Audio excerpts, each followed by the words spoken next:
우리의 모든 것 되신 주님을 찬양하기 원합니다.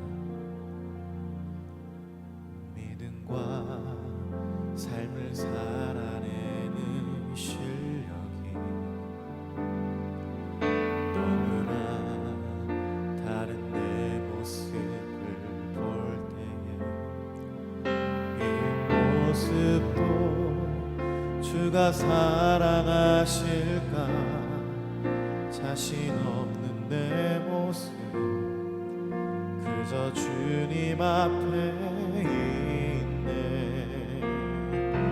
나 같은 자도 사랑하여 주시고 한 번도 나를 떠나지 않으셨네. 아픔 속에 주를 작게 여긴 날 꾸짖지 않으시고 내 손 잡아주시네. 오직 주님 안에 두려움 없네. 고난을 통해 날 만드심을 믿네. 주님만이 내 모든 것 되시네. 주의 강한 손 날 붙드시네. 오직 주님 안에 소망이 있네. 내 삶을 통해 영광 받으실 주님만이 내 모든 것 되시네. 주의 선하심 나 노래하네. 믿음과 삶을 살아내는 실력이 믿음과 삶을 살아내는 실력이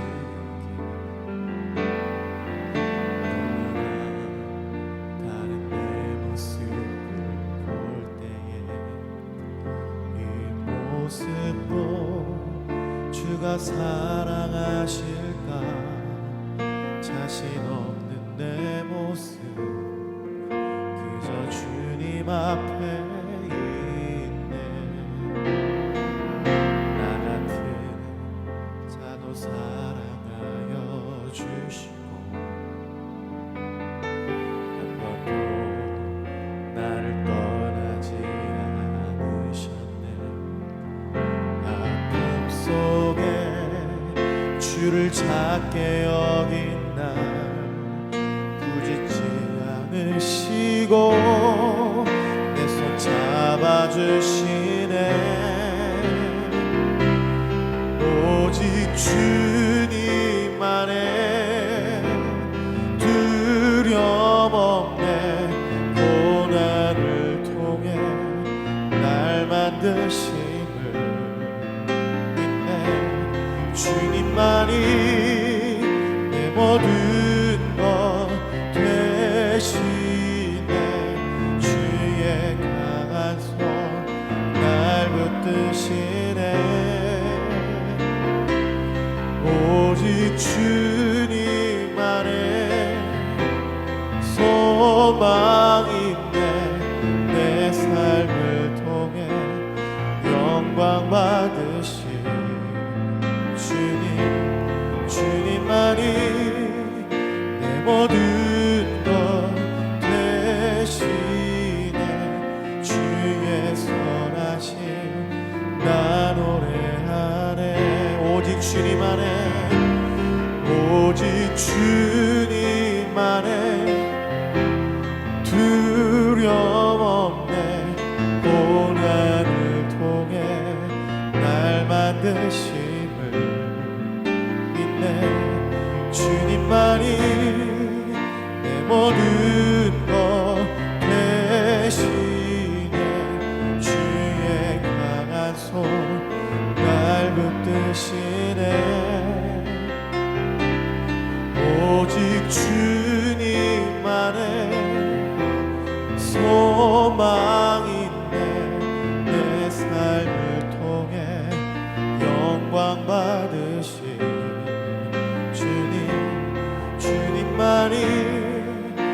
모든 것 대신에 주의 선하심 나 노래하네.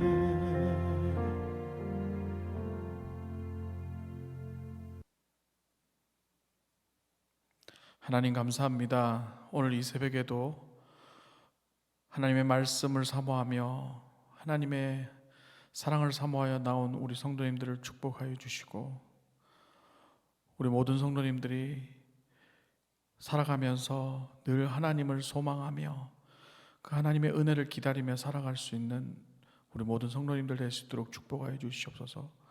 오늘도 주시는 말씀 속에 은혜 받고 새 힘을 얻는 귀한 시간 되게 하여 주시옵소서. 거룩하신 우주 예수 그리스도 이름으로 기도드립니다. 아멘.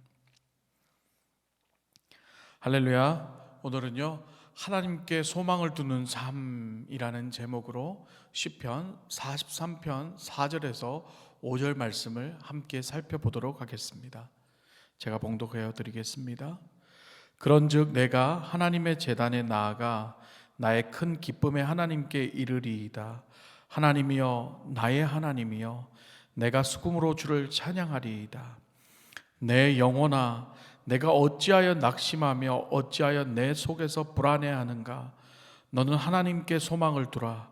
그가 나타나 도우심으로 말미암아 내 하나님을 여전히 찬송하리로다. 아멘. 할렐루야. 사랑하는 성도 여러분, 오늘은요 우리가 시편을 한번 계속해서 살펴보도록 하겠습니다. 이 시편은요 전체 150편으로 되어 있으며 모두 5권으로 구성되어 있습니다. 시편의 저자가 여러분 누군지 아시나요? 많은 사람들이 다윗으로 알고 있죠. 맞습니다. 다윗이 시편의 많은 부분을 쓰긴 했지만 시편 전체를 다윗 혼자 쓴 것은 아닙니다.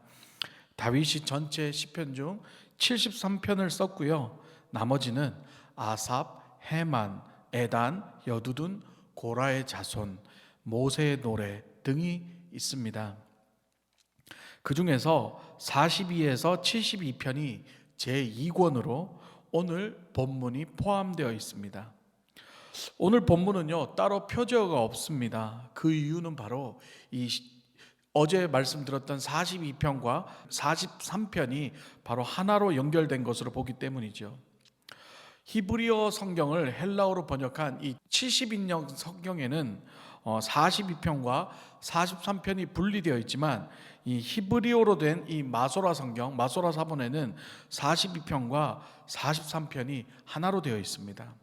게다가 이 42편 어제 읽었던 말씀 중에 5절과 11절이 오늘 이 43편 5절에도 동일하게 반복되어 있는 것으로 보아 이 42편, 43편은 하나의 인물 우리가 알 수가 있습니다. 자, 시편 43편, 우리가 오늘 이 본문 역시 어제 김도영 목사님의 말씀대로 이 저자가 바로 이 고라의 자손들입니다. 고라에 대해서는 어제 이미 설교에서 김도영 목사님께서 언급을 하셨지만 다시 한번 짧게 살펴보면은 고라는 레위 지파 중 고핫의 자손이었습니다. 고핫은 성막에서 봉사하는 일을 하였지만 제사장은 아니었습니다. 특히 이 고라와 모세는 사촌지간이었습니다. 이 고라는 늘 하나님 앞에 쓰임받는 모세를 바라보면서 이렇게 좋은 마음을 가진 게 아니라 시기하는 마음을 가졌었죠. 그리고 결국 고라가 이 다단, 아비람, 온을 비롯하여 250명을 모아 이 모세에게 반항을 하게 되었습니다. 그 이유가 뭐였나요? 바로 모세와 같은 권력을 쥐고 싶었고 자신들도 레위의 후손들이니 제사장의 지위도 함께 갖고 싶었다는 것이지요.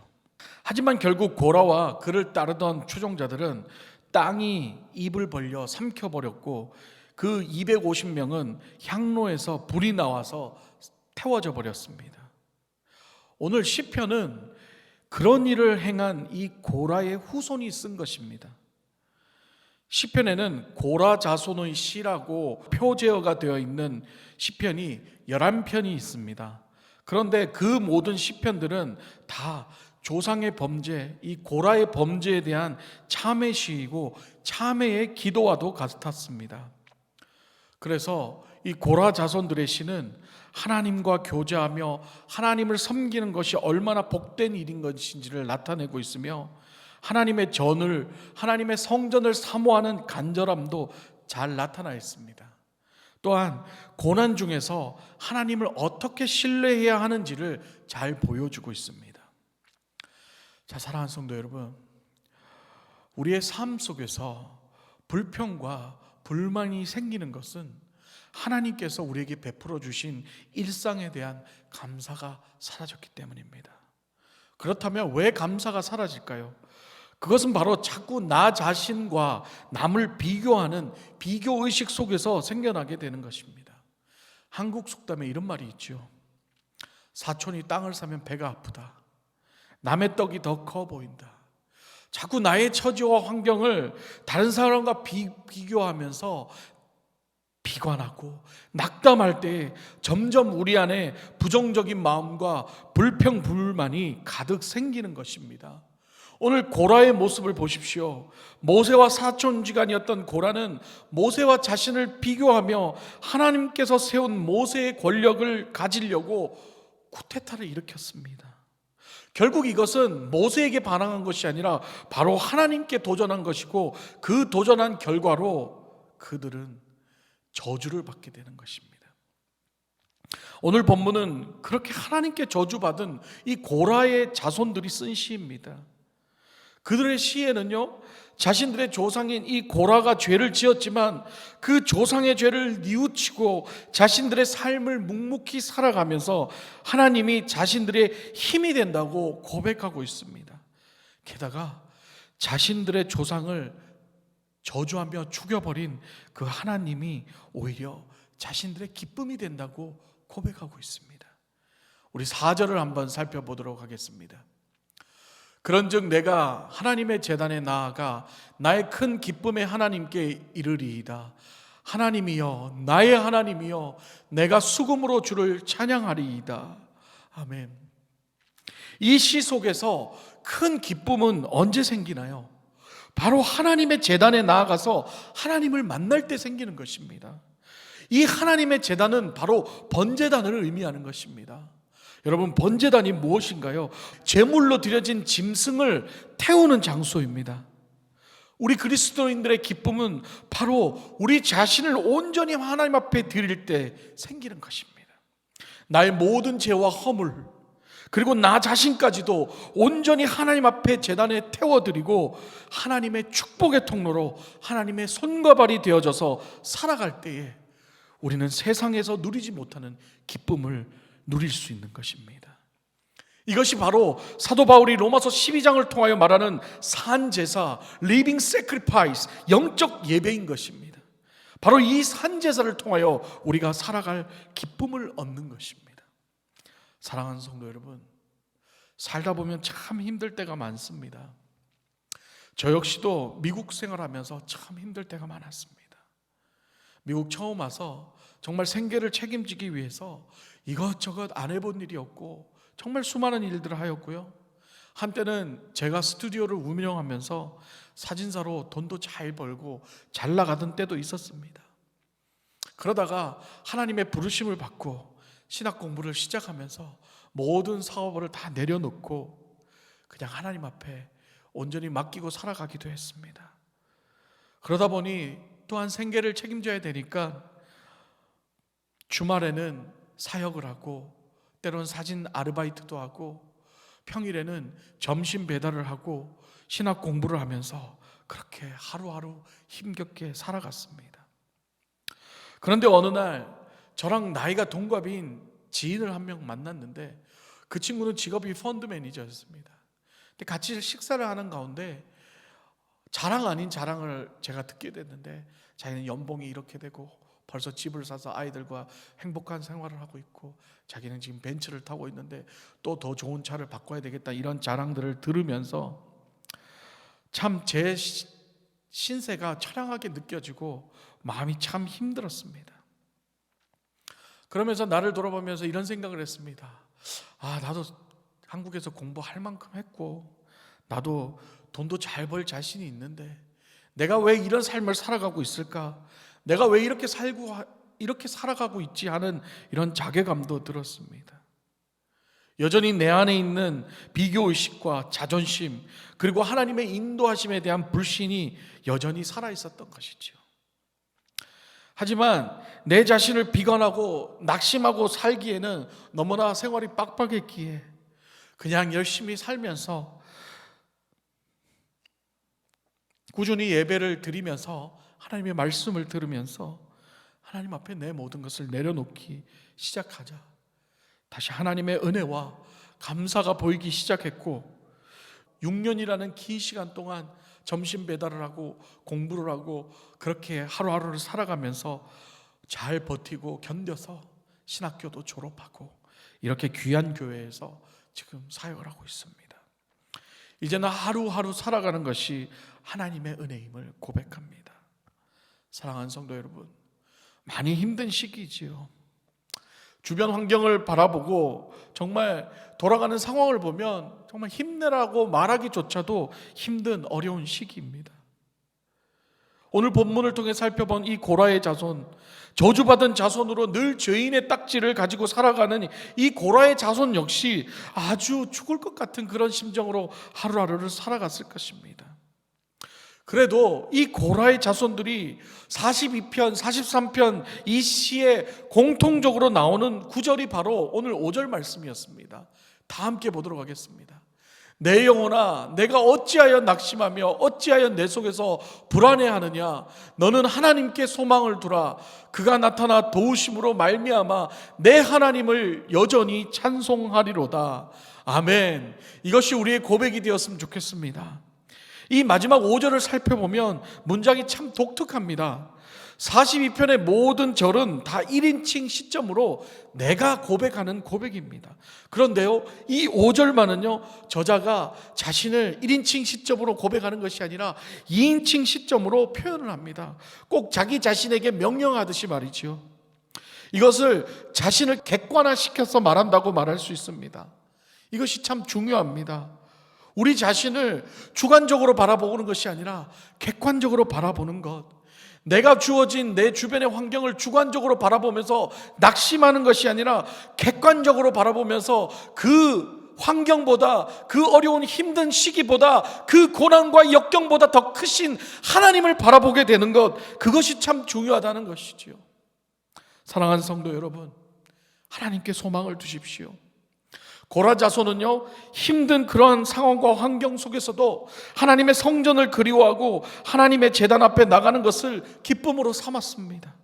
다시 말하면 고라 자손의 소망은요, 바로 눈으로 보이는 하나님의 성막, 하나님의 임재가 임하는 그 성막이었으며, 또한 눈으로 보이지 않는 하나님의 율법이 그들의 소망이 되었다는 것입니다. 다시 말하면 오늘날 바로 이 예배와 말씀인 것이지요. 맞습니다. 우리가 하나님께 소망을 두는 것은요, 바로 이 예배와 말씀을 붙잡는 것입니다. 오늘날 우리의 상황 역시 불안하고 힘든 상황이지만 예배의 자리를 사모해야 합니다. 그리고 하나님의 말씀의 번제단 앞에 우리의 모든 것을 쏟아놓고 태워버려야 됩니다. 분명히 그럴 때 세상에 알 수 없는 하나님의 기쁨이 우리에게 임할 것입니다. 저주받은 고라의 자손이지만 하나님께 소망을 두고 하나님의 도움을 구하는 그들의 시를 하나님께서는 오늘날 성경의 기록으로 남겨서 우리가 이렇게 읽게 되는 것입니다. 이것이 바로 하나님이 그들을 기억하시고 그들을 도우신다는 증거인 것입니다. 하물며 하나님의 자녀된 우리를 하나님께서 지키시지 않겠습니까? 하나님께 소망을 두십시오. 우리의 눈이 하나님을 향하고 우리의 소망이 하나님이 된다면 이 힘든 시기도 넉넉히 이기고도 남을 줄 믿습니다. 할렐루야. 이 시간 우리 말씀을 붙잡고 한번 기도하기를 원합니다. 하나님, 오늘 하루도 우리의 주변을 둘러보면 막막하고 한숨만 나오는 힘든 상황입니다. 하지만 오늘도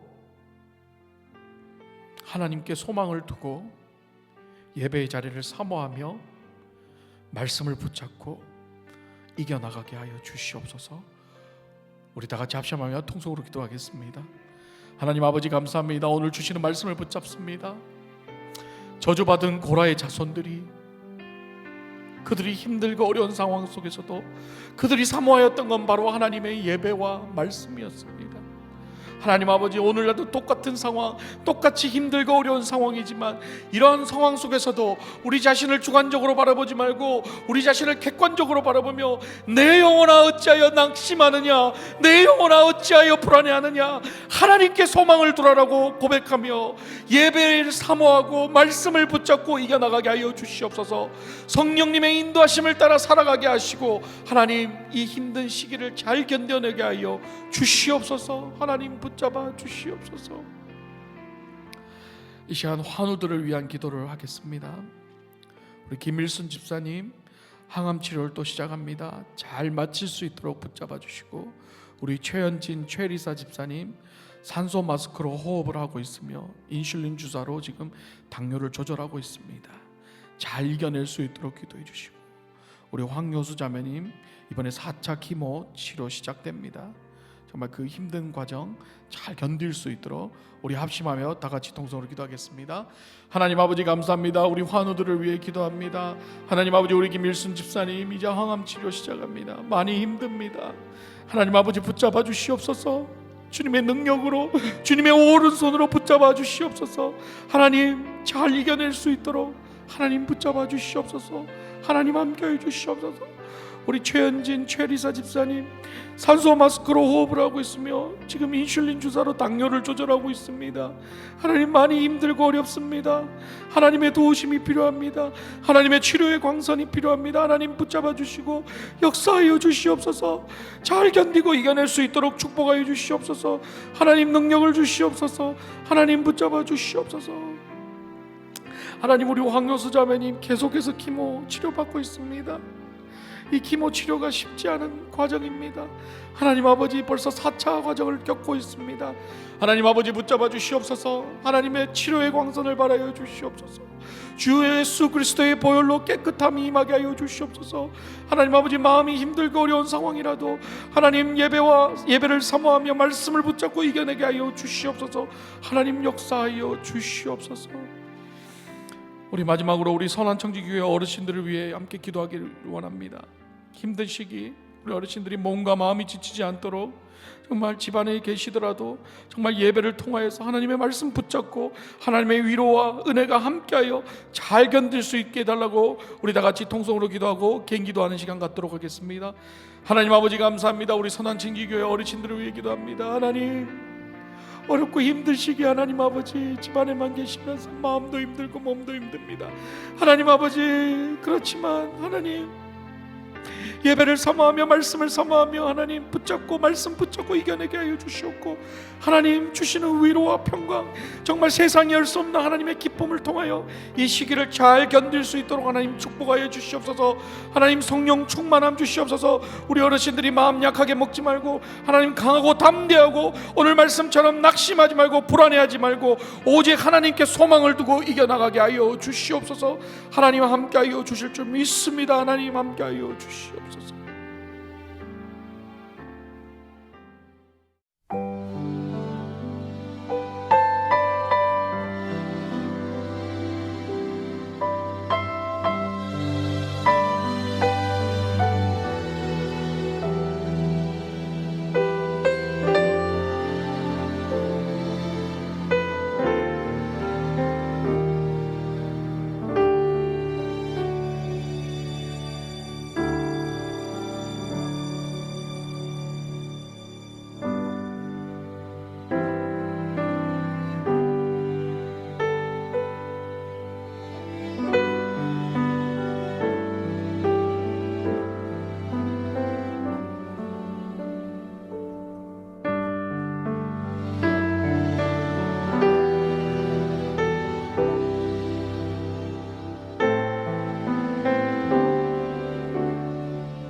주